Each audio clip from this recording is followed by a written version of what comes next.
जो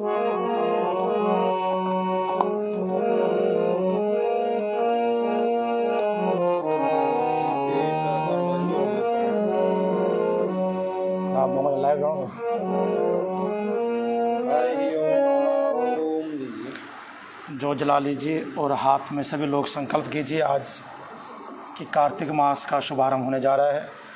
इस मास में हम जो भी कर्म करें वो हम उसका पूर्ण फल मिले। तो एक बार बोले अवश्य बोल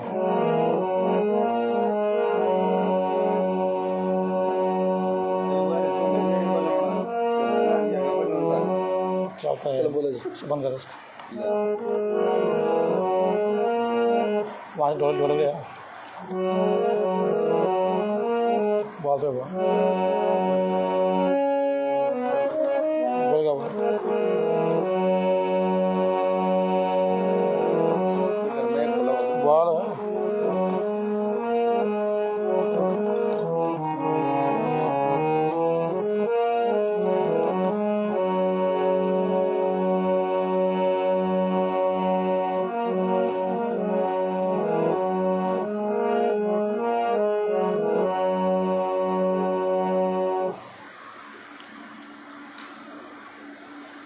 राधे राधे।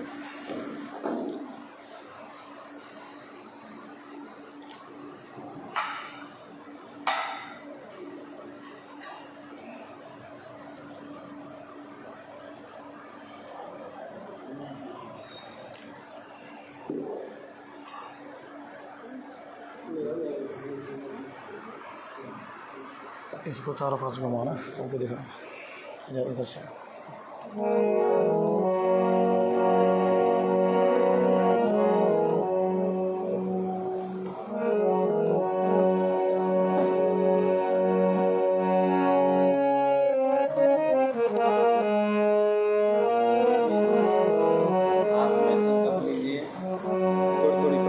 तो हाथ में रख दीजिए दक्षिणा और संकल्प लेना है।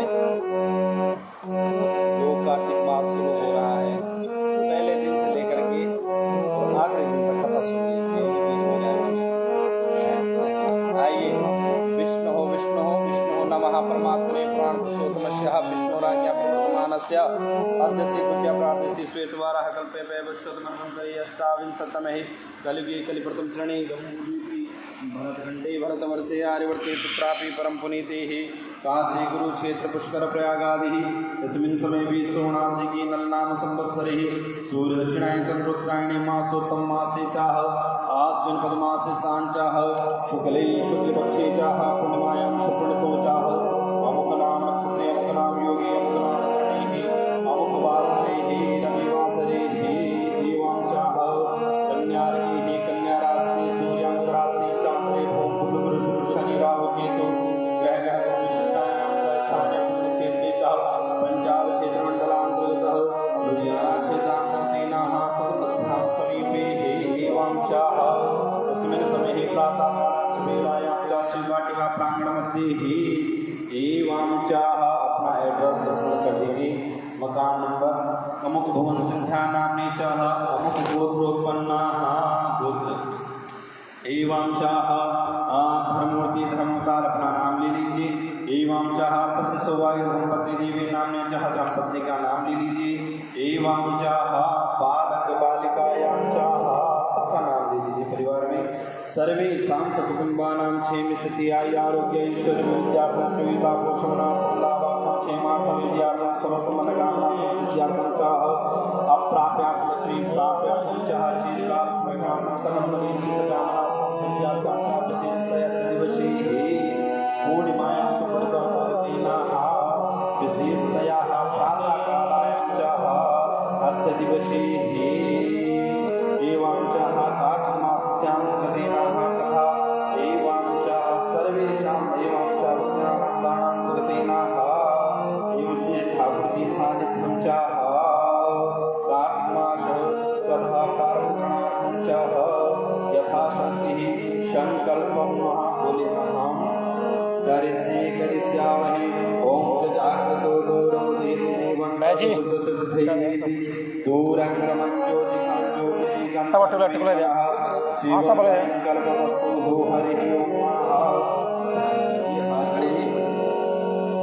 ओम हरि ओम महागणेश का ध्यान। ओम करवस्थूलधरं गजेंद्रवदनं लंबोदरं सुंदरं प्रशस्तं मदगंधलुब्धं तिलक है ना उसमें, तिलक है उसमें, बस्ता पर ले याद बस्ता सिंदूर शोभाकर वंदे शेषदासं सिद्धि कमलप्रदं कामदं सृष्टो या सर्गरूपा जगन्मनविधौ पालनीया चरूपी सहारे चाप्यस्य जगदमखिलं क्रीडनं या पराक्षः पश्यन्ति मध्यमाथो तत्र भगवती वैखरी वर्णरूपा सास्मद्वाचं प्रसन्नं हरिगिरिशं राधिकानं करोतु।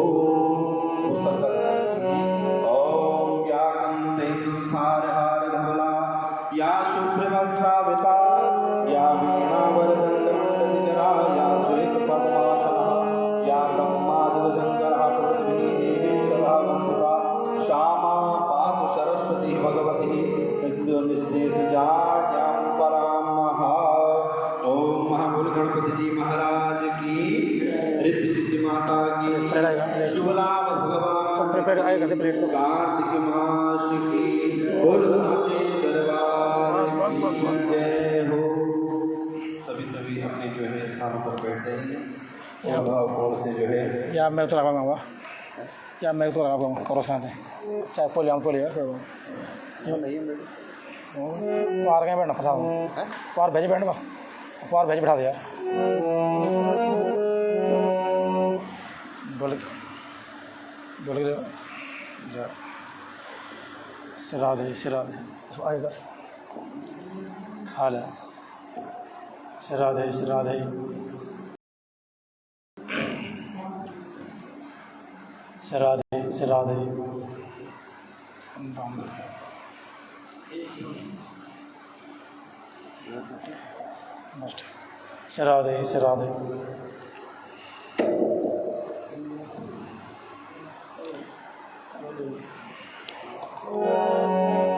हाँ थोड़ा मैं आवाज़ कर दे यार शुभम आवाज़ बढ़ा दे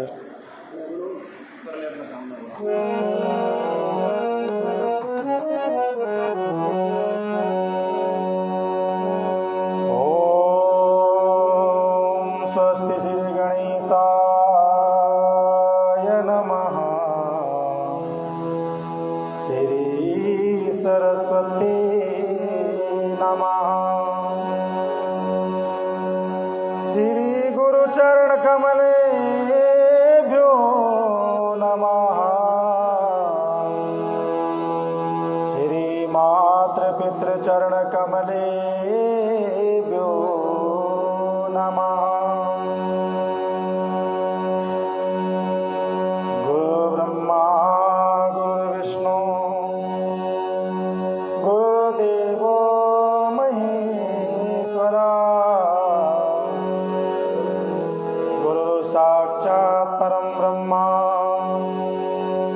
तस्मै श्री गुरुवे नमः।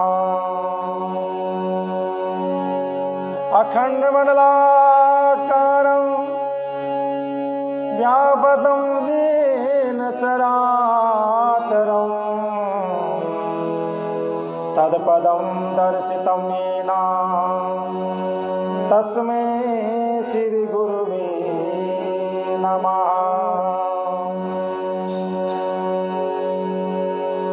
ध्येयं सदा परिभवघ्नमभीष्टदोहं तीर्थास्पदं शिवविरञ्चनुतं शरण्यं प्रेत्यार्तिहं प्रणतपालभवाब्धिपूतं वन्दे महापुरुष ते चरणारविन्दम्।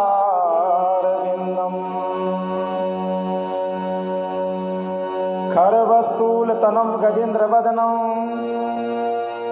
लंबोदरं सुन्दरं प्रस्यादनमगन्धलुब्धमदपाव्यालोलगण्डस्थलं दन्ताघातविधारिधारधरे सिन्धूरशोभाकरं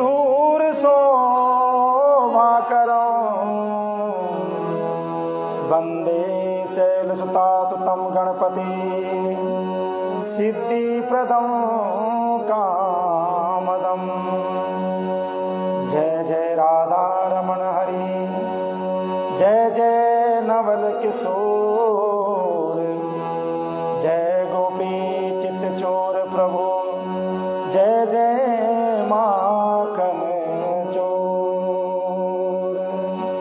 भोले भक्त वत्सल भगवान की जय, नारायण भगवान की जय हो, शिव वाटिका धाम की जय, कार्तिक पावन पवित्र मास की जय, तुलसी महारानी की जय हो।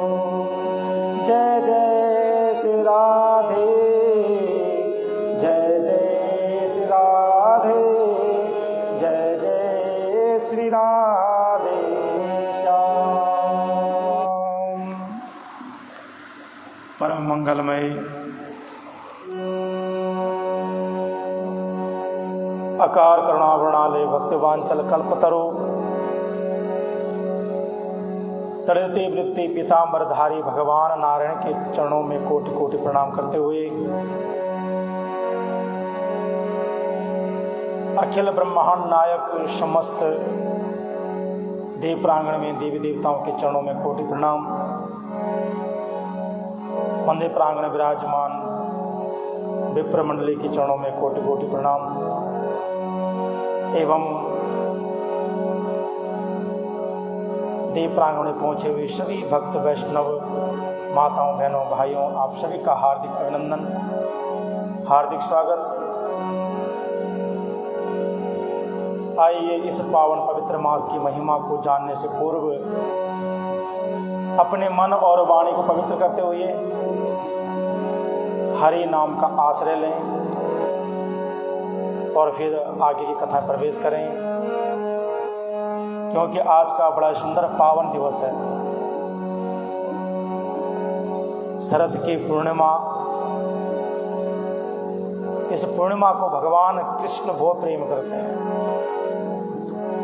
ये तिथि भगवान को बहुत प्रिय है और इसी तिथि के साथ कार्तिक मास कथा का शुभारंभ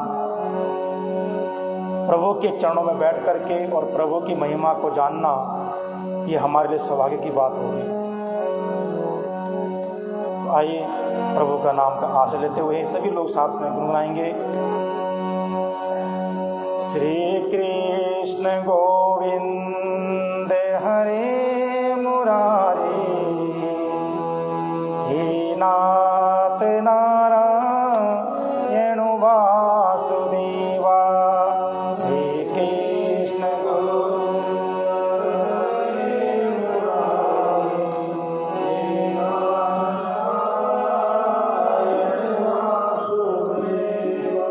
श्री कृष्ण गोविंद हरे मुरारी, हे नाथ नारायण वासुदेवा।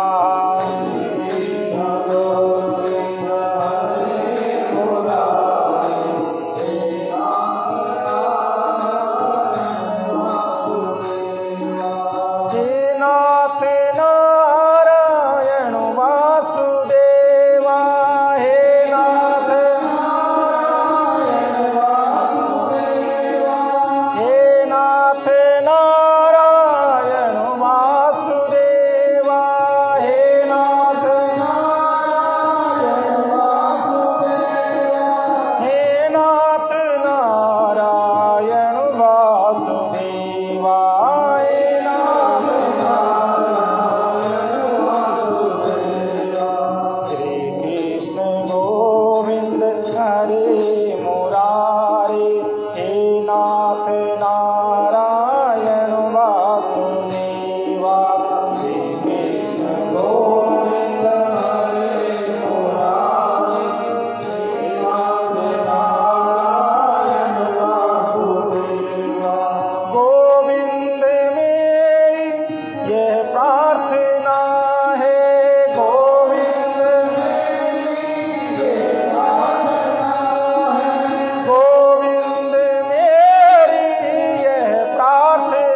मुरारी, हे नाथ नारायण वासुदेवा।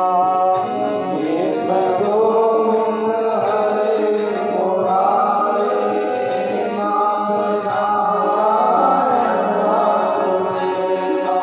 हे नाथ नारायण वासुदेवा, हे नाथ नारायण वासुदेवा, हे नाथ नारायण वासुदेवा, हे नाथ नारायण वासुदेवा। श्री कृष्ण गोविंद हरे मुरारी, हे नाथ नारायण वासुदेवा। हरे बोल।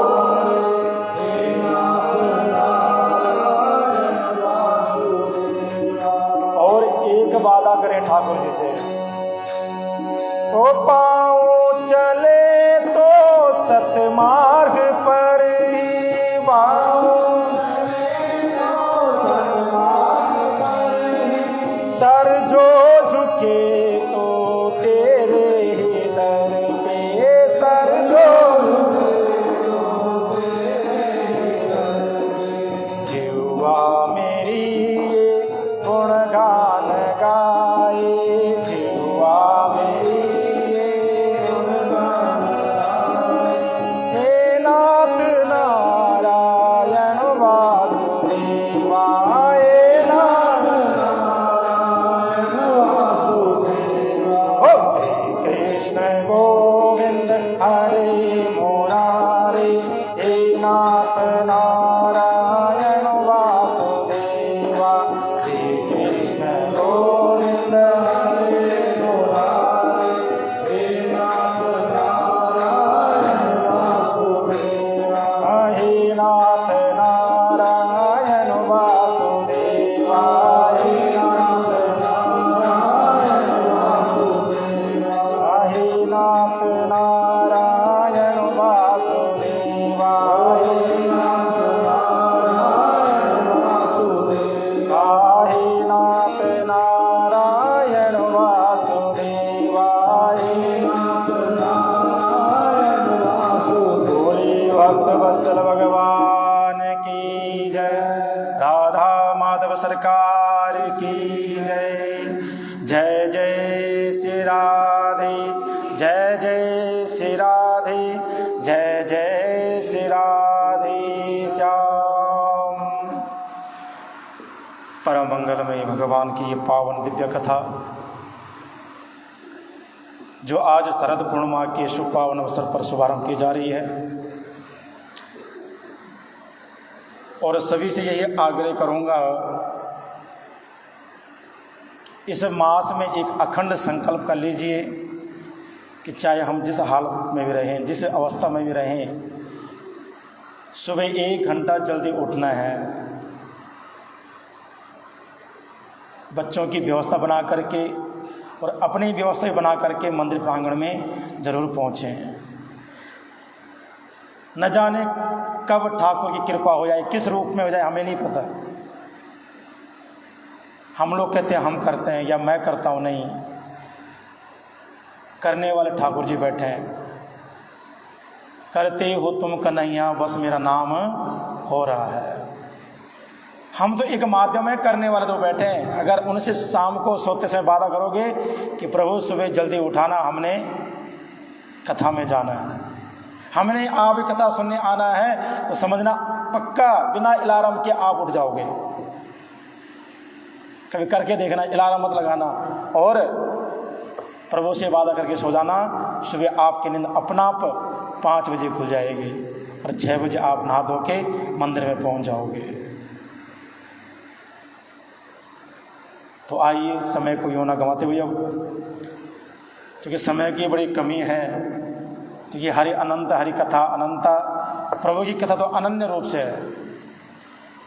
आज पूर्णमासी भी है, आज लगभग सभी की छुट्टी है, आज संडे है, तो पूर्णमासी कथा भी सुनाएंगे आज। उससे पूर्व कार्तिक मास में प्रवेश करें। बोले तुलसी महारानी की जय। कार्तिक पावन पवित्र मास की जय। जय जय श्री राधे श्याम। नारायण नमस्कृत्यं नरं चैव नरोत्तमा देवीं सरस्वतीं व्यासो ततो जयमुदीरयेत्। बोले व्यास जी महाराज की जय। कि श्रियं पतिमतावत्र गते देवर्षितमे हर्षोत्फुल्लाना सत्या वासुदेवं तथा ब्रवीतः। परम पूज्य श्री व्यास जी के चरणों में एवं भगवान सूत जी महाराज के चरणों में कोटि कोटि नमन करते हुए कार्तिक मास में कथा आती है कि एक समय भगवान नारद जी द्वारिका पहुँचे हैं। कथा का शुभारंभ द्वारिका से होती है। भगवान श्री कृष्ण ने सत्यभामा जी के जिद पर और इंद्रलोक में आक्रमण करके इंद्र से जो है कल्प वृक्ष मांग लिया था और उसे सत्यभामा जी के आंगन में लगा दिया। क्योंकि जब देवलोक में युद्ध हुआ देव और असुरों का, भगवान कृष्ण ने उनकी सहायता की और वहाँ से कल्प वृक्ष का एक पुष्प ले आए थे। किसके लिए? रुक्मणी जी के लिए। तो सत्यभामा जी को क्या हुआ? ईर्षा हुई। तो इधर नारद जी ने कह दिया, देवी तुम्हारे पति जो है ना तुमसे बहुत प्रेम करते हैं कि नहीं करते हैं? कहा कि नहीं नहीं बहुत प्रेम करते हैं हमसे, पर मुझे नहीं लगता कि आपसे ज़्यादा प्रेम करते। क्यों? कहा कि देखो युद्ध में तुम गई थी, सहायता तुमने की और कल्प वृक्ष का जो है पुष्प रुक्मणी के लिए लाई, तुम्हें कहाँ मिला प्रेम का फल? तो सत्यभामा जी को गुस्सा आ गया, नाराजगी हो गई। जब नाराज हो गई तो भगवान कृष्ण गए मनाने के लिए। कहा प्रभु मैं आपकी सहायता करने वाली मैं हूँ और आप पुष्प किसी और के लिए आए, ये अच्छी बात नहीं है। तब जाकर के भगवान कृष्ण कहते बताओ आपको क्या चाहिए फिर? कहा मुझे पुष्प नहीं, वो पुष्प वाला पूरा वृक्ष चाहिए मुझे। बोलो राधे राधे। पूरा वृक्ष ही मुझे चाहिए। और भगवान कृष्ण इंद्रलोक पर चढ़ाई की। इंद्र से जो स्वर्ग की धरोहर थी पारिजात पुष्प कल्प वृक्ष, वो पूरा ही पेड़ मांग के ले आए और सत्यभामा के आंगन में लगा दिया। इधर भगवान नारद जी विराजमान हैं। आज नारद जी ने भगवान कृष्ण को प्रणाम किया, भगवान की महिमा गाई। प्रभु धन्य आप। न जाने संसार में कब रूठ जाता कोई, कब कोई क्या हो जाता, लेकिन आप सबको मनाते हैं। 16,108 पटरानियाँ हैं, सबको मनाना, सबकी दिल की बात सुनना, ये परमात्मा की बस की बात है, हम लोगों की बस की बात नहीं है। हम तो एक देवी को खुश कर ले वही बहुत है। बोलो राधे राधे। सही बात है। पर भगवान कृष्ण की जरा कभी महिमा सुनो कि 16,100 पटरानियाँ और उनमें सबके मन की गति के अनुसार चलना एक पुरुष के लिए कितना कठिन है।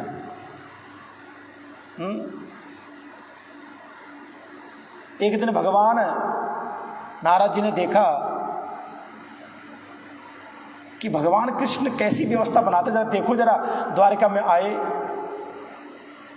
तो क्या देखते हैं कि भगवान हर जगह है।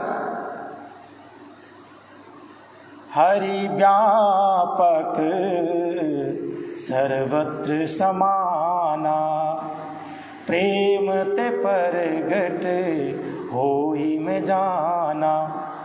भगवान हर जगह है। सत्यभामा जी के साथ बैठे हुए हैं, उनके बाल यहाँ गुथ रहे हैं। रुक्मणी जी के कक्ष में बैठे रुक्मणी जी उनके चरण दबा रही है।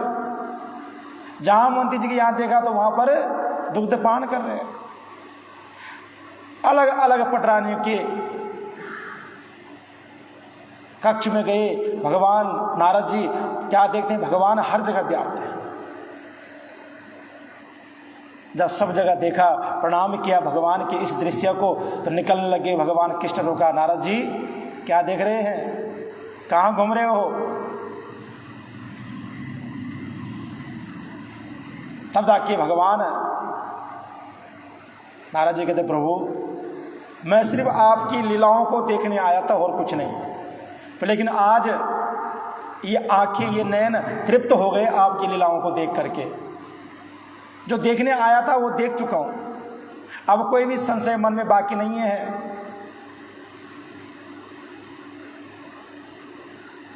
प्रभु ये बताओ आप कहां नहीं हो? मैं तो कहिए आप ऐसी जगह बता दीजिए जहां नहीं, आप हर जगह व्याप्त हैं। ना हम बसामि बैकुंठे न योगी ना हृदय चा। हे प्रभु आप कहाँ हो? तो भगवान कहते हैं कि न मैं योगियों के हृदय बसता हूं और न मैं बैकुंठ में बसता हूं, मेरा कोई पक्का ठिकाना नहीं है। यद भक्ति गायत्री तत्तिष्ठामि नारदा। ही नारद जी, जहाँ पर मेरा गायन होता हो, जहाँ पर मेरा आराधना होती हो, जहाँ भक्त मुझे प्रेम से पुकारे, मैं वहीं चला आता हूँ। बोले भक्त वत्सल भगवान की। आज प्रभु शिव वाटिका धाम बैठे हुए हैं, क्योंकि भक्तों ने याद किया सुबह सुबह। क्योंकि अगर भक्तों की नींद खराब हुई है तो उनकी नींद भी खराब होनी चाहिए, नहीं होनी चाहिए?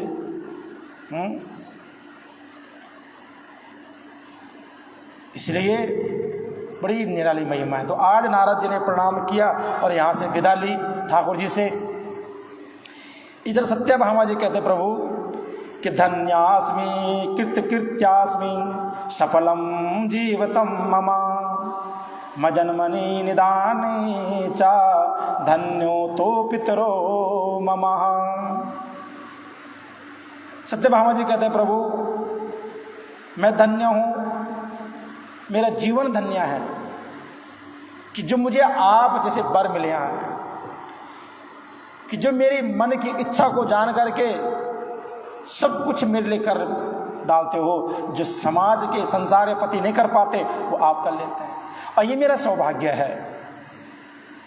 एक पत्नी अपने पति में क्या ढूंढती है? यही ढूंढती है कि वो मेरे मन की इच्छा को मेरे बोलने से पहले जान जाए।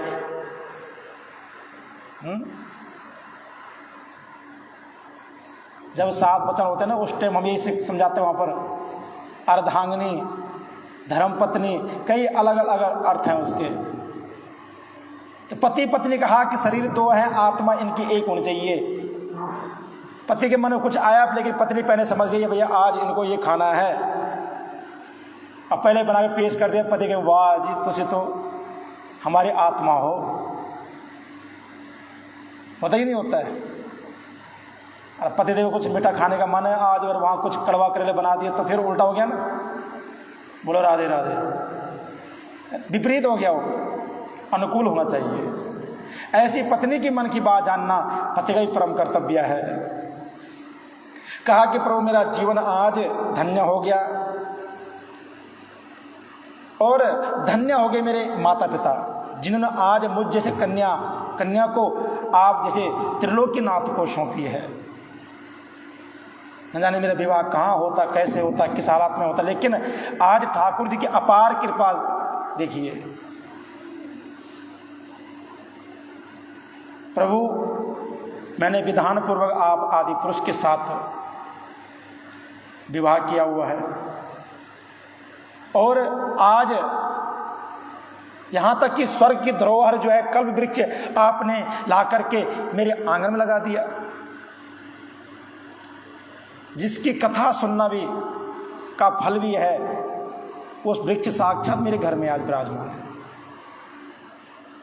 और मैं आज त्रिलोकीनाथ भगवान कृष्ण की पत्नी हूँ। हे मधुसूदन, आज मैं आपसे एक प्रश्न करना चाहती हूँ, कुछ पूछना चाहती हूँ। यदि आप मेरे ऊपर प्रसन्न हैं, मेरे ऊपर अनुराग है, मेरे से प्रेम है, तो मेरा आत्मा का कल्याण कीजिए। मुझे बताइए कि मुझे आप जैसे वर कैसे प्राप्त हुए और मुझे आपकी पत्नी बनने का सौभाग्य कैसे मिला। भगवान सूत जी कहते हैं, इति प्रिया वचा श्रुतुम स्मरासो भूत बालानुजा। इधर भगवान कृष्ण सत्यभामा की इन बातों को सुनकर के सत्यभामा का हाथ पकड़ा और मंद मंद मुस्कुरा करके सत्यभामा को जो है कल्प वृक्ष के नीचे ले गए। कल्प वृक्ष किसे कहते हैं ये सुन लीजिए। कल्प कहते हैं कल्पना। हमारे जो कल्पना है, जो सोच है, जो वृत्तियां हैं, जो सोचा वो पूर्ण हो गया। कल्प और वृक्ष, उस वृक्ष से आपकी कल्पना तुरंत परिपूर्ण हो जाती है, वो कल्प वृक्ष है। जो आप मांगोगे, जो कल्पना करोगे, जो सोचोगे, उस वृक्ष के नीचे बैठ करके वो परिपूर्ण हो जाएगा। और सत्यभामा ने क्या मांगा था? इस वृक्ष के नीचे जो है सत्यभामा ने पूरी तपस्या की है और सदैव यौवन रहने का आशीर्वाद मांगा। सदैव मैं परमात्मा यौवन रहूं और मेरे पति की दीर्घ आयु हो। कृष्ण कहते हैं देवी कि न मे तम प्रियतमा काचित अन्य नेतम विनी षोडस्त्री सहस्राणाम प्रिया प्राण समाहसे। हे देवी, 16,108 पटरानियों में से तुम मुझे श्रेष्ठ लगती हो, तुम मुझे विशेष प्रिय हो। तुम्हारे लिए मैंने देवताओं से, इंद्र इत्यादि देवताओं से मैंने क्या किया? युद्ध किया तुम्हारी प्रसन्नता के लिए। और आपके लिए ये पारिजात का पुष्प, ये कल्प वृक्ष का वृक्ष आपके लिए ले आया हूं। संसार में ऐसी कोई चीज नहीं जो मैं तुम्हें नहीं दे सकता। आप एक बार बोलो तो सही, तुम्हारे मन में कोई और बात भी है तो पूछिए। तब सत्यभामा कह रही, प्रभु कि दानम व्रतम तयो वापे किम पूर्वम कृतम मया। हे प्रभु, मैंने कौन सा ऐसा दान किया है, कौन सा ऐसा पुण्य किया है जो मुझे आप मिले। देखो, हम जितने यहाँ बैठे हैं ना, हमने कोई प्रारब्ध के अच्छे कर्म किए हैं तब जाके मानव योनि में आए हैं। ये सभी जानते हैं कि 84 लाख योनि बीतने पर तब जाके मानव योनि की प्राप्ति होती है। और मानव योनि भागवत में यहाँ तक आया है कि जो मानव योनि है वो एक अमृत का कलश है। अमृत का घड़ा हाथ में आकर के उसे हमने गिरा दिया, समझो बेकार है। तो ये अमृत तो जीवन है हमारा मानव जीवन। इसमें धर्म भी है, पुण्य भी है ना। धर्म, अर्थ, काम, मोक्ष, चारों चीज़ है इसमें। और जो इस हिसाब से चलेगा चारों चरण में, तो कहा कि उसको अंत में मोक्ष की प्राप्ति अवश्य होनी है। जीवन में धन का संग्रह करना जरूरी है, काम भी करना जरूरी है, पर लेकिन उन समस्त कामों के साथ साथ भगवान का नाम भी जरूरी है। इसलिए आज सत्यभामा कह रही है, प्रभु मैंने पूजन में कौन से ऐसे कर्म किए जो आप मुझे वर के रूप में प्राप्त हुए हैं। हे नाथ, जरा बताइए। भगवान कृष्ण कहते, सुनो देवी, कि शृणु स्वे कमना कांते यथा तुम पूर्व जन्मनि। हे प्रिय, तुम पूर्व जन्म में क्या थी, कैसी थी, सुनो। तुमने जो किया वो कर्म, वो भी सब सुनिए। कि पुण्यव्रतम कृतवती तत्सर्वं कथयामि ते आसीत् कृतयुगा शांते माया पुर्यादिजोत्तमः। कहा देवी, उस समय तुमने जो व्रत किया, जो दान किया, उसकी बात सुनो।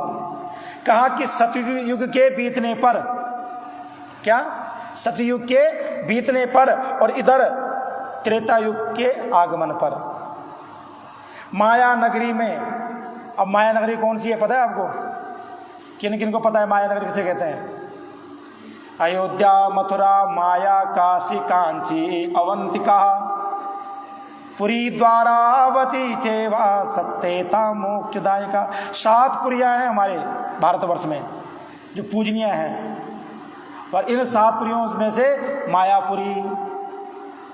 हरिद्वार कौन कौन गया है? सभी गए लगभग। हरिद्वार को ही मायापुरी कहा गया है। बोले हरिद्वार धाम की। तो कहा कि माया नगरी में अग्निहोत्र जो रोज हवन करते हैं, वेद वेदांग को जानने वाले एक देव शर्मा नाम के ब्राह्मण थे। याद रखना नाम विशेष, ये नाम लास्ट तक पूछते रहूँगा भैया, जो बताएगा समझना वो क्लास में पास है ना। लास्ट पेपर तो फाइनल पेपर तो अगले महीने होंगे नवंबर में, पर बेच जो टेस्ट भी होते रहेंगे। बोलो राधे राधे। तो देव शर्मा नामक के ब्राह्मण थे, वह नित्य प्रति हवन करते, गायत्री जप करते, प्रभु का पूजन पाठ बड़े सुंदर भाव से करते। और कहा कि उनके घर में एक सुंदर कन्या का जन्म हुआ जिसका नाम था गुणवती। क्या नाम था? गुणवती। गुणवती सयानी हुई, बड़ी हुई, और इधर ब्राह्मण देवता की जब बेटी जवान हुई तो उसके लिए एक सुंदर वर की व्यवस्था की गई। चंद्र नामक वर से कन्या का विवाह करवाया गया, और जब विवाह किया गया तो विवाह के कुछ समय पश्चात ससुर और जमाई दोनों जंगल में गए समिधा लेने के लिए। समिधा कौन सी समिधा? हवन की समिधा। क्योंकि ऋषियों का, ब्राह्मणों का कर्तव्य था पहले कि प्रातःकाल उठना, अपना संध्या बंदन किया, उसके बाद जंगल से थोड़ा लकड़ी लाई बीन करके और उससे फिर हवन करते थे। और कहा कि जब जंगल में लकड़ी लेने गए तो वहां क्या हुआ कि नियतो रक्षसा तेना कृतांता समरूपिणा तो तत्क्षेत्र प्रभावेणा धर्मशीलतया पुनः। कहा वहां पर एक भयानक रूप वाला, दिव्य शरीर वाला एक राक्षस प्रकट हुआ, जिसने जो है नित्य रूप से जो है चंद्र नामक ब्राह्मण को अपना निवाला बना लिया और उसकी हत्या कर दी, और उसकी मृत्यु हो गई। मरणोपरांत उस क्षेत्र के प्रभाव तथा धर्मात्मा होने के कारण पार्षदगण उनको बैकुंठ ले गए। कहा कि उन्होंने जीवन भर भगवान सूर्य की आराधना आदि सुकर्म किए थे, इसी से वह भगवान के धाम को चले गए। और इधर गुणवती अकेली रह गई। कहा कि एकमात्र भगवान कहते हैं कि जो भी शिव, सूर्य, गणेश, विष्णु और दुर्गा ये हमारे पंचायत देवता हैं। एक बात याद रखना, कई लोग ऐसे हैं जिनको हमें पता ही नहीं है कि हमारे पंचायत देवता कौन कौन से हैं। हम कहते हैं ना कि पंचांग पूजा कर लीजिए, जो जंत्री होती है उसको भी हम पंचांग कहते हैं। उसके 5 अंग हैं, पूजन के भी 5 अंग विशेष, 5 देवता मुख्य हैं। कौन कौन से? पहले भगवान शिव, सूर्य, गणेश, विष्णु और दुर्गा। अब देखिए, हम घर के बाहर स्वस्ति बनाते हैं, बनाते स्वस्ति। गौर से सुनना भैया, ध्यान सुनना, जिन्होंने पता नहीं कि स्वस्ति का मतलब होता क्या है। स्वस्ति भगवान गणेश का एक स्वरूप माना गया है। कोई कहता है उसमें भगवान गणेश जी के हाथ के सूंड दिखती है, अलग अलग भावार्थ लोगों का। उसके मध्य में हम गणेश जी को स्थापित करते हैं सुपारी के बना करके, और उसके चारों तरफ 4 बिंदियां लगाते हैं। वो 4 बिंदियां कौन कौन से हैं, क्या हैं वो? उसमें भगवान सबसे पहले शिव विराजमान होते हैं। भगवती गौरी विराजमान होती है। कहते हैं ना गौरी गणेश की पूजा कर लीजिए हमने, और उसके बाद भगवान विष्णु की पूजा होती है, साथ में भगवान सूर्य नारायण की पूजा होती है। हो गए 5 देवता, शिव, शक्ति, विष्णु और सूर्य नारायण, और भगवान मध्य में गणेश जी। इसलिए सदैव घर के बाहर, गाड़ी के ऊपर, हर जगह स्वस्ति बनाते हैं। स्वस्ति की पूजा हो गई, समझना समस्त देवताओं की पूजा हो गई। जो मेन अधिष्ठात्र देवता है वो पंचांग देवता हमारे, ये गणेश पंचायत कहते हैं इसको। गणेश पंचायत में ये देवता प्रधान माने गए हैं। पंचांग जो हम जंत्र देखते हैं उसमें 5 अंग है ना, तिथि वासर नक्षत्रे योगा कर्णमेव च इति पंचांग वाख्यातम व्रत पर्व निदशकम। तिथि वार नक्षत्र योग कर्ण, ये सब 5 चीज़ों से ही पंचांग बना हुआ है। तो 5 चीज़ों का बड़ा महत्व है। भगवान शिव ही पंचानन महादेव हैं, हनुमान जी भी पंचमुखी हैं, 5 तत्वों से हमारा शरीर बना हुआ है। तो ये 5 चीज़ का विशेष महत्व बताया गया शास्त्रों में। तो भगवान कहते हैं कि जो इन देवताओं की पूजा करता है वो डायरेक्ट मेरे धाम को पहुंचता है। और एकमात्र होता हुआ भी काल कर्म के भेद से 5 तरह का हूं। कहा कि जैसे अकेला देवदत्त नामक भ्राता अनेक नामों से पुकारा जाता है। जब मैं मेरे बैंकुट में आए तब विमान पर चढ़े हुए थे दोनों, और सूर्य के समान उनका तेज चमक रहा था, ब्राह्मण देवता का भी और उसका भी, उनके जवाई का भी। और सूर्य के समान उनका तेज चमक रहा था। उनके रूपवान दिव्य चंदन माला धारण किए हुए थे। और देवी वहाँ सदैव मेरे धाम में ही विराजमान हो गए। देखो, जो भगवान का उपासक होता है ना, कहा कि सुख 2 तरह का है, समझ लीजिए। एक है भौतिक सुख और एक परमात्मा स्वरूप आनंदमय सुख। परमात्मा के प्रति आनंदमय सुख कुछ देर के लिए कष्ट देता है। देखो, अब कथा में जाना जी, सुबह सुबह नींद खराब करनी पड़ेगी, शरीर में बहुत दर्द भी होगा 1-2 दिन। कहाँ उठते थे 8 बजे, कहाँ उठना पड़ रहा 5-6 बजे। पर लेकिन इसका आनंद कहाँ मिलेगा? अंत समय में साक्षात भगवान के पार्षद विमान लेकर पहुंचे आपके लिए, और आप उसे बैठ करके प्रभु के धाम को पहुंचे। पर लेकिन भौतिक सुख, रिमोट दबाया, बेड से दबाकर एसी ऑन हो गया, रिमोट चलाया टीवी ऑन हो गया है। अब तो इतनी फैसिलिटी हो गई, बस खाली माया चाहिए बस। घर में नौकरी जाते नहीं है, आप तो क्या बोलते हो रोबोट हो गए, सब कुछ काम कर रहे हैं। मैंने सब कुछ रिमोट द्वारा चल रहा है आजकल। इतना सुख हो गया, इसे कहते हैं भौतिक सुख। ये क्षण मात्र सुख है, ये कुछ देर के लिए सुख दे सकता है, पर लेकिन अंत सुख नहीं दे सकता। ये अंत में तो प्रभु के नाम का सुख ही मिलेगा। इसलिए परमात्मा का नाम का सुख चाहिए, थोड़ा बहुत कष्ट पाना पड़ेगा, थोड़ा शरीर को कष्ट देना पड़ेगा।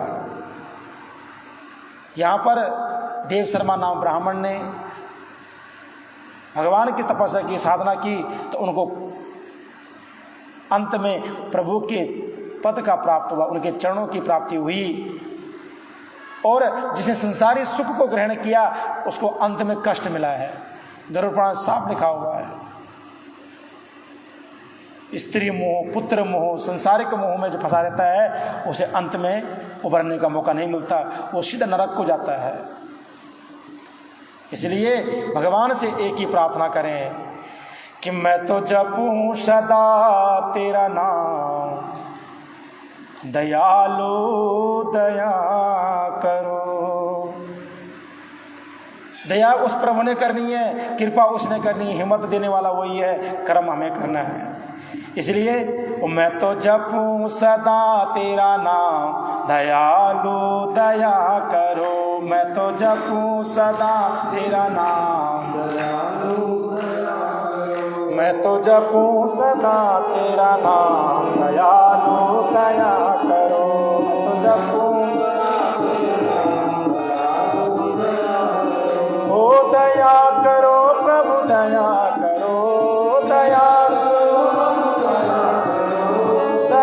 करो प्रभु कृपा करो, दया हो पूर्ण हो सब काम, दयालु दया करो, पूर्ण हो सब ओ पूर्ण हो सब काम, दयालु दया करो,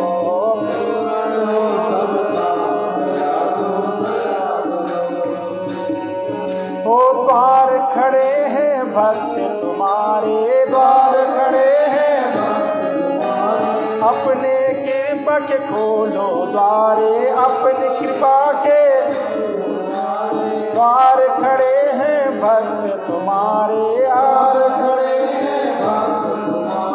अपनी दया के खोलो द्वारे, अपनी दया के खोलो द्वारे, पूर्ण हो सब काम, दयालु दया करो, पूर्ण हो सब काम, दयालु दया करो। मैं तो जपूं सदा तेरा नाम, दयालु दया करो। मैं तो जपूं सदा तेरा नाम, दयालु दया करो।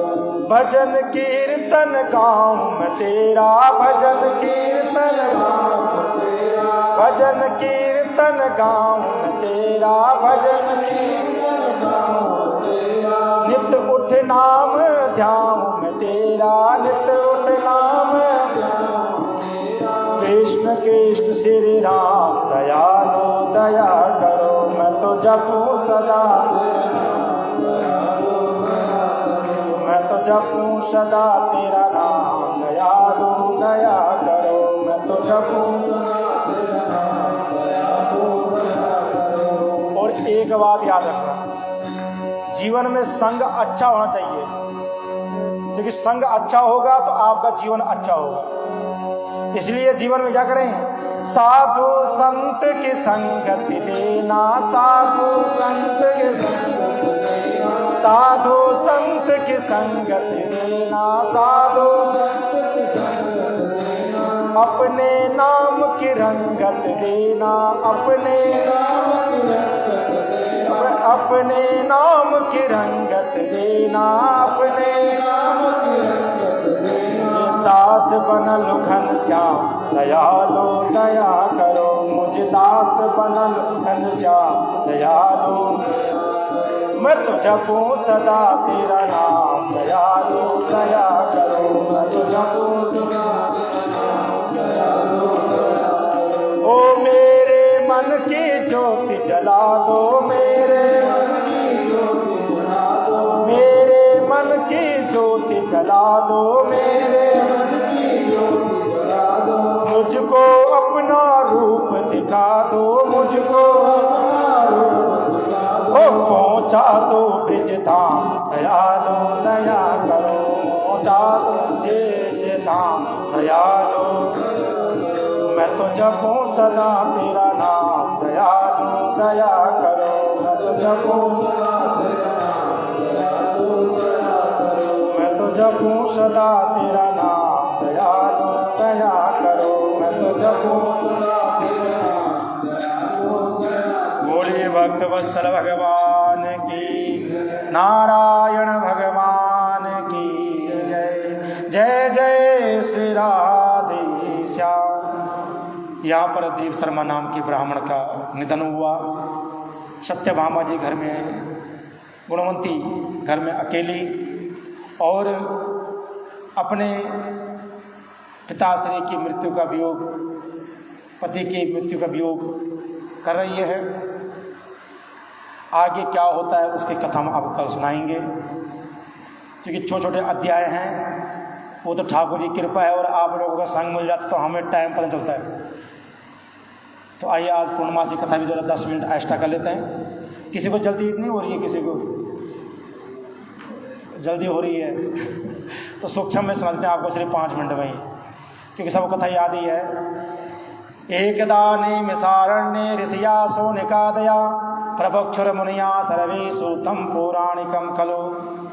कहा कि एक समय की बात है कि नैमिषारण्य क्षेत्र में 88,000 शौनकादि ऋषि एकत्रित होकर के भगवान सूत जी से प्रश्न करते हैं, सूत जी आगे कलिकाल आ रहा है और कलिकाल में किसी के पास इतना समय नहीं है कि भगवान की कथा सुन सके, भगवान की पूजा कर सके, अर्चना कर सके, तो कोई ऐसा उपाय बताइए जिसका फल अधिक हो पर लेकिन उसको करने में समय कम लगे और सूक्ष्म रूप से हो। आजकल हम लोग करते हैं ना कि पंडित जी हवन में कितना टाइम लगेगा, पहले डिसाइड हो जाता है, टाइम फिक्स हो जाता है।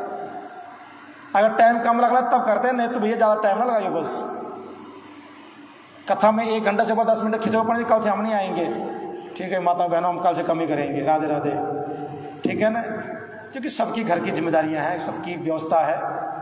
तो कहने का भाव ये है, सूत जी कहते हैं कि कली काल में भगवान सत्यनारायण की व्रत कथा ऐसी कथा है जिसको करने से कहा कि प्राणी को अनेक पुण्य का फल मिल जाता है। कहा प्रभु किसी ने पहले किया भी कि नहीं किया है। तब सूत जी कहते हैं कि एक बार नारद जी पूरे संसार भ्रमण में निकले थे, घूमते घूमते जब पृथ्वी लोक में आए तो क्या देखते हैं, अलग अलग योनियों में प्राणी जन्म लेकर के लेकिन बहुत कष्ट पा रहे हैं।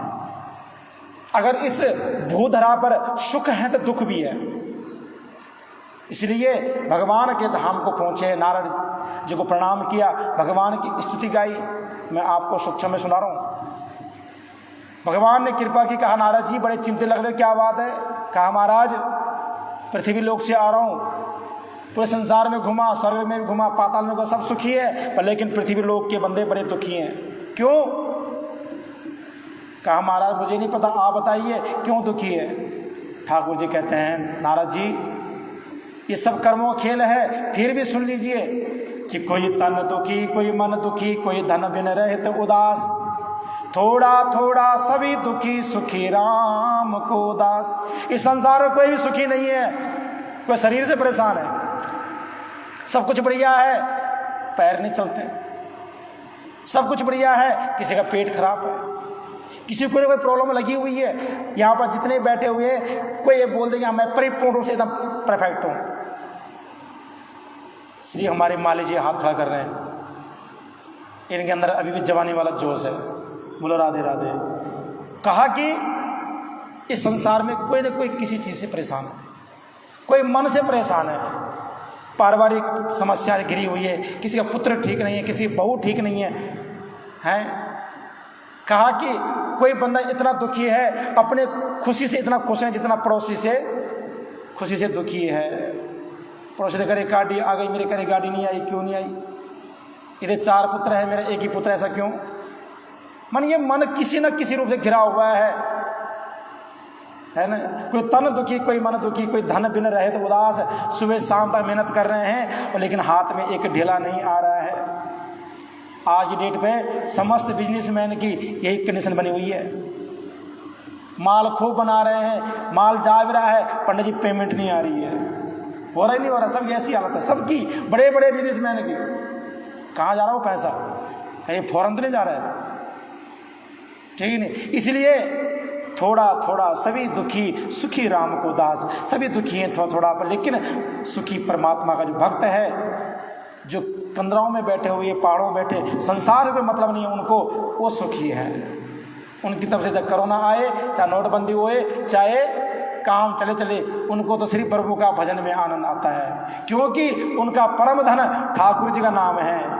हमारो धन राधा श्री राधा, श्री राधा हमारो धन राधा, श्री राधा श्री राधा परम धन राधा, श्री राधा श्री राधा परम धन श्री राधा श्री राधा। संतों का धन राधा राधा राधा राधा राधा, संतों का धन हमारो धन राधा, श्री राधा श्री राधा हमारो धन, हमारो धन राधा, श्री राधा श्री राधा हमारो धन, श्री राधा रमलाल की। गाने का मन तो बहुत है पर क्या करें, कहा कि संतों का परम धन भगवान का नाम है, उससे ऊपर कुछ नहीं है, वो सब कुछ वही मानते हैं। वृंदावन जाके देखो, हर बंदा पागल है प्रभु के नाम में, उसको कुछ दिखाई नहीं देता, सिर्फ प्रभु के नाम ही और उनकी महिमा दिखाई देती है बस। बोले भक्त वत्सल भगवान की।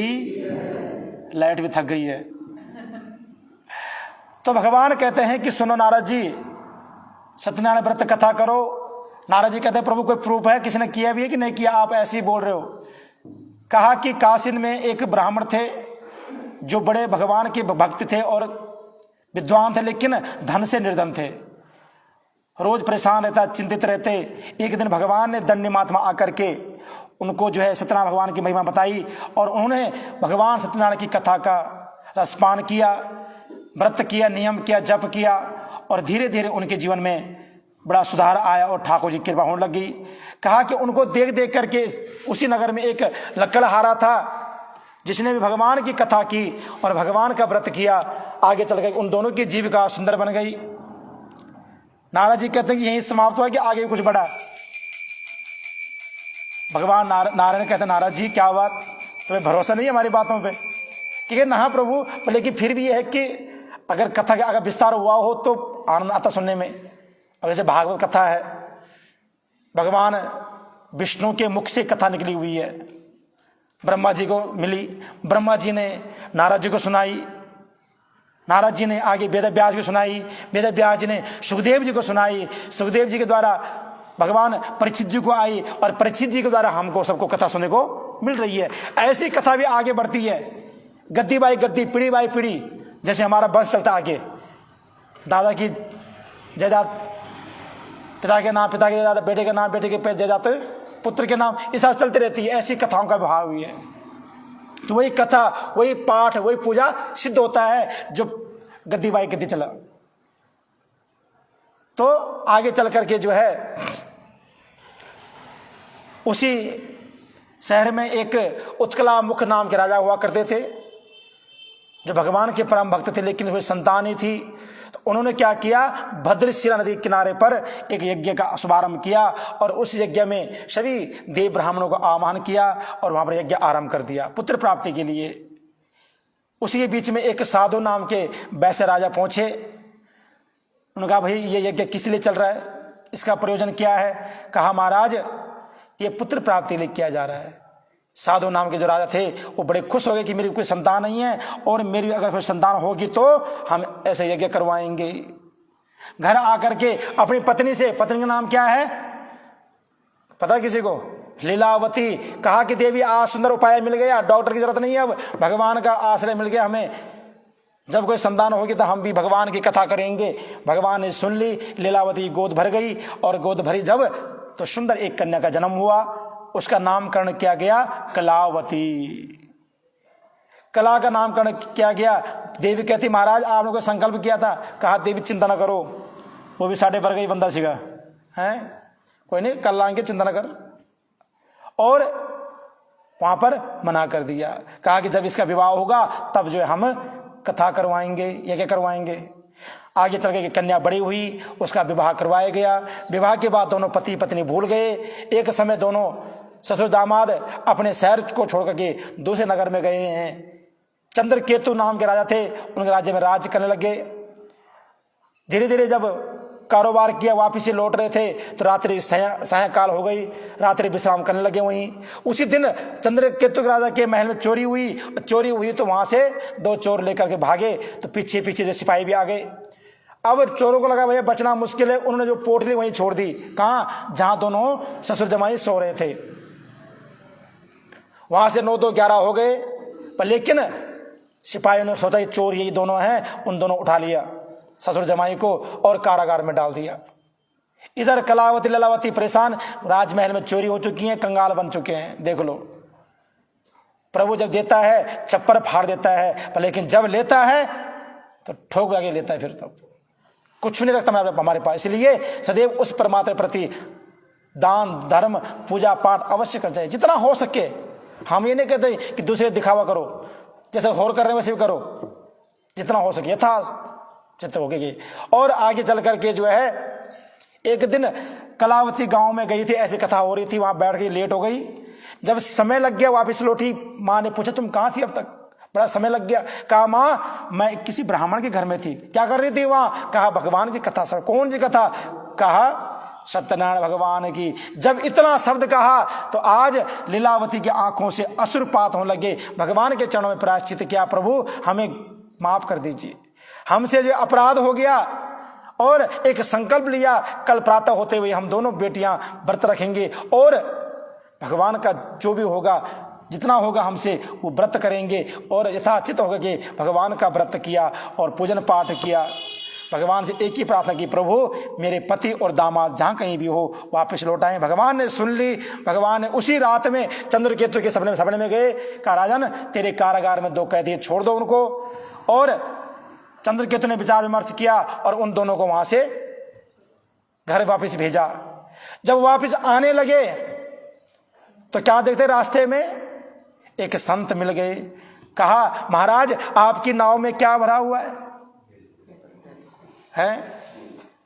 तो कभी भी हो ना, कई लोग ऐसे होते हैं जो बड़े अभिमानी होते हैं। जब जीवन धन आता है ना तो सबसे पहले ये बुद्धि खराब होती है, ध्यान रखने से बात का। और बुद्धि में अभिमान जब भर जाता है तो वो किसी को नहीं समझता कुछ भी। जब कुछ नहीं समझता है तो वो किसी का भी अपमान कर बैठता है। आज संत ने पूछा प्रभु कि आपकी नाव में क्या भरा हुआ है? कहा महाराज लेने की इच्छा है। अरे कुछ नहीं है, सिर्फ बेल पत्ते भरे हुए हैं। संत कहते ठीक है तथास्तु, आपकी वाणी सत्य हो। इतना कह के वहां से चल गए। जब चल दिए, इधर संध्या बंदन खत्म हुआ, देखा तो नाव पूरी उठी हुई है। खोल के देखो सारे पत्ते बेल भरे हुए हैं। वहीं पर बेहोश होके गिर पड़े। बूढ़े भक्त वत्सल भगवान की। जवाई होश में था। कहा महाराज ये सब आपकी गलती है, आपकी कर्मों का खेल है, चलो ढूंढते महाराज जी को। और अब ढूंढने लगे। ढूंढते ढूंढते 1 वर्ष पूरा बीत गया। संत वहीं नदी किनारे बैठे हुए हैं, भगवान का भजन कर रहे हैं। साष्टांग प्रणाम कर लिया कि अन्यथा शरणम नास्ति त्वमेवा शरणम मम तस्मात् कारुण्य भावेना क्षम्यता प्रभु परमेश्वरा। हे प्रभु आपके समान कोई दयावान कोई नहीं है, आपके समान कोई कृपावान कोई नहीं है। हम तो गलती के पुतले हैं, इसलिए प्रभु आपकी महिमा भगवान ने जान सके, हम क्या जान सकते हैं, इसलिए हमें क्षमा कर दीजिए। और प्रभु की कृपा से उनको भगवान ने क्षमा किया और वापस आए, अपने नाव जैसे तैसे पाई, घर की ओर प्रस्थान किया। देवियों कहा कि जाओ बताओ कि हम आ रहे हैं। जैसे मैसेज मिला, घर में संदेशा मिला कि भैया आ रहे हैं, भागे भागे दोनों लीलावती कलावती पहुंची है भगवान अपने पतियों के दर्शन करने के लिए। तो क्या देखती कलावती, पति के दर्शन नहीं कर पाई। क्यों? हाँ बोलो राधे राधे। इसलिए कोई कथा से नहीं उठना, प्रसाद लेके ही जाना। तो कहने का भाव यह है, आकाशवाणी हुई, कलावती ने बहुत विलाप किया, भगवान से क्षमा याचना की कि मैं भी आसक्ति हो जाऊंगी। आकाशवाणी हुई, देवी तुमने भगवान का प्रसाद त्याग किया, इसलिए वापिस जाओ। भगवान का चरणामृत लेके आई तो अपने पति दर्शन पाए। इसलिए कभी भी हो, कहीं भी जाओ, प्रसाद एक दाना मिल जाए वही बहुत है। प्रभु के दर पे गए, लाइन बहुत लगी हुई है, दर्शन नहीं हुए कोई बात नहीं है, पर लेकिन ब्राह्मण के हाथ से एक प्रसाद दाना जरूर लेके आना। प्रसाद सर्व दुखाना हान रहते, प्रसाद जो है समस्त दुखों का नाश करता है। चरणामृत पीने से कभी प्राणी की अकाल मृत्यु नहीं होती है। इधर राजा और सब पत्नी से घर पहुंचे, भगवान का बड़ा सुंदर उत्सव मनाया, यज्ञ आरंभ हो चुके हैं। और भगवान नारायण कहते हैं नारद जी आगे चल करके उन्हें भी मोक्ष की प्राप्ति हुई, धन धान्य से युक्त हुए। आगे एक दुगंधज नाम के थे, उन्होंने भगवान का प्रसाद त्याग किया। घर में आग लगी थी महल में, वापस आए, ग्वाल वालों से प्रार्थना की कथा सुनाइए, उन्होंने कथा सुनाई, फिर प्रसाद दिया और वापस आए तो राजमहल जैसे तैसे बढ़िया था। नारायण जी कहते नारद जी ऐसा नहीं है, कर्मों का फल इंसान को अवश्य मिलता है, किस आज नहीं कल मिलेगा। हम लोग कहते हैं भैया रात को दवाई खाई सुबह ठीक हो गया, ऐसी पूजा पाठ भी है, आज हवन किया कल पंडित जी काम चल पड़े भाग पड़े, बस ऐसा नहीं है। कर्म करे जाओ, फल की इच्छा ना करो, फल तो उस प्रभाव दे ही देना है। ऐसे ही जितने भी हमारे सत्यनारायण भगवान की कथा करने वाले थे उनकी महिमा बताई गई है कि जो ब्राह्मण थे उनको उस जन्म में धन तो मिला, लेकिन अगले जन्म में भी भगवान की भक्ति की और सुदामा जी का जीवन पाया। बोले सुदामा जी महाराज की। अब आप देखो सुदामा जी के जीवन कितने कष्ट हुए हैं, लेकिन भगवान की महिमा की है, इसलिए लास्ट में समस्त ऐश्वर्य प्राप्त किया है। आगे चल करके उत्कलामुख जो राजा हुए, जिन्होंने यज्ञ किया था 100 वर्ष का, वो राजा दशरथ बने। और दशरथ बनने के बाद भगवान राम के दर्शन करके अंत में मोक्ष प्राप्त किए। स्वयंभू मनु बने। मनु महाराज कौन? जो दुगंधध्वज के नाम के राजा थे, वह आगे स्वयंभू मनु बने। और मनु की महाराज के आज हम समस्त मनुष्य कहलाते हैं। इसलिए सदैव कर्म ऐसे करो उसे फल की इच्छा ना रखते हुए निष्काम भाव से कीजिए। जब प्रभु की इच्छा होगी तब फल मिल जाना है। तो आज कार्तिक मास की पूर्णिमा, शरद पूर्णिमा, आज सभी लोग अपने घर में आज खीर बनाइए शाम को, ठीक है कि नहीं? चांद की रोशनी में खीर को हल्का हिलाते हिलाते खीर बनाइए और ठाकुर जी का नाम लेते हुए क्या कहना है? श्री कृष्ण गोविंद हरे मुरारी, हे नाथ नारायण वासुदेवा। श्री कृष्ण गोविंद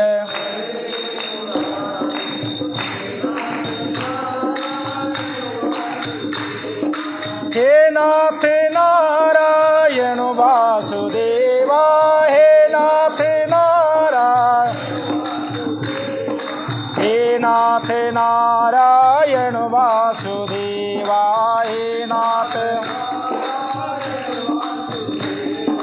श्री कृष्ण गोविंद हरे मुरारी, हे नाथ नारायण वासुदेवा। श्री कृष्ण गोविंद हरे मुरारी, हे नाथ। बोले बांके बिहारी लाल की। वो शिव अमोघ वच देना जरा पुस्तिका। आप सभी को बहुत बहुत शुभकामनाएं शरद पूर्णिमा की। आज के दिन भगवान ने महारास लीला रचाई थी वृंदावन में, तो वो महारास का भजन हम कल सुनाएंगे आपको, है ना। आज समय बहुत हो चुका है। कल से समय होगा हमारा 6 से और 7 बजे तक। 5:20 में आरती शुरू होती है, पौन घंटे की हमारी आरती है। उसके बाद आज संडे है, इसलिए थोड़ा ओवर टाइम ले लिया। ये अमोघ शिव कवच है, इसका नित्य प्रति पाठ करना चाहिए। हिंदी में भी है और संस्कृत में भी है। ये हमारे आदरणीय श्री प्रवीण गोयल जी, जो हमारे मंदिर के कैसर साहब हैं, और हम इनको कुबेर जी कहते हैं प्यार से, है ना। कुबेर जी क्या होता है? धन के मालिक होते हैं। धन की चाबी इनके पास है। हमारे मंदिर सारा खजांची इनके पास है, ठीक है ना। तो इन्होंने ये सेवा की है ठाकुर जी के चरणों में, तो ये अपने हाथ से आप सभी को वितरण करेंगे। जय श्री राधे। और उसके बाद सभी लोग आओ आरती करें माँ तुलसी महारानी की। लो जी गोयल साहब, हाँ आरती है घूमो तो पाँच गड़ा। आरती के बाद सबको ये बांट देना।